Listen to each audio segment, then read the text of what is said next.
سلام دوستان، اسم من یوتیوبر گمنامه که پلیر کال آف دیوتی هستم و امروز تو این ویدیو میخوام بهتون یاد بدم چطوری یه اسنایپر پلیر حرفه‌ای بشید.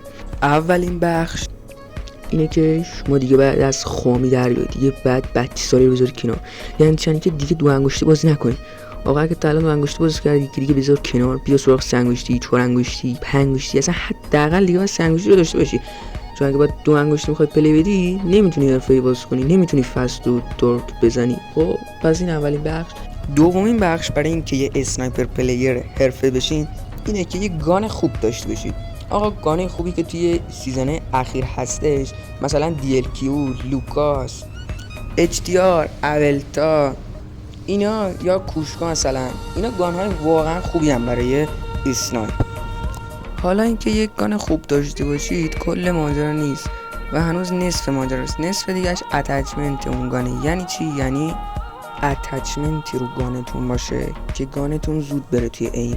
مثلا بهترین اتچمنت DLQ اینه، بهترین لوکاس اینه، بهترین HDR اینه، بهترین اولتا اینه و بهترین کوشکا اینه. سومین بخش برای اینکه یه اسنایپر پلیر حرفه‌ای بشید اینه که پرکاتون خوب باشه. من توی این ویدیو چند تا از پرکای خوب توی مولتی پلیر رو جمع آوری کردم که الان دارید روی تحصیل میبینید. این پرکایی که دارید میبینید حرفه‌ای ترین پرکاست و این پرکایی که الان میبینید برای اینه که انمی رو فشاری کنید.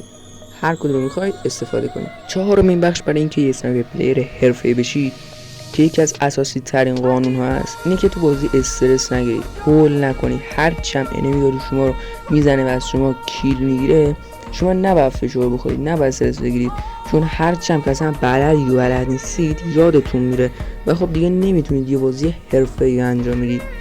خب این ویدیو هم تموم شد. اگه تا آخر این ویدیو با من همراه بودید دمت گرم. لایک، کامنت، سابسکرایب فراموش نکن. هر چی دارم از حمایت شماست.